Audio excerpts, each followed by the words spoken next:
పరమేశ్వరుల్ని కళ్యాణ వేదిక మీద ఎవరు చూస్తారో, అక్షతలు మనం పోసుకున్నాం అనుకోండి, ప్రజామే కామ సమృజ్యతాం, యజ్ఞోమే కామ సమృజ్యతాం, శ్రియోమే కామ సమృజ్యతాం అని అడుగుతాం.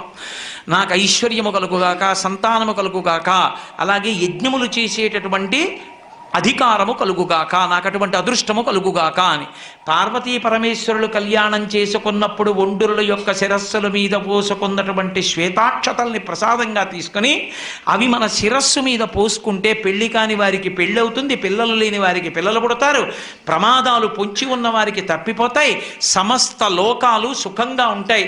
ఒక్కసారి పార్వతీ పరమేశ్వర కళ్యాణం చేస్తే ఆ మంత్రముల యొక్క ప్రకంపనలు వాతావరణంలోకి ప్రవేశించినటువంటి కారణం చేత ఆ ప్రాంతమంతా కూడా సుభిక్షంగా శోభిల్లుతుంది. మనందరి ఎడల పార్వతీ పరమేశ్వరుల యొక్క నిర్హేతుక కృపాకటాక్ష వీక్షణములు ప్రసరించుగాక అని సాంజలి బంధకంగా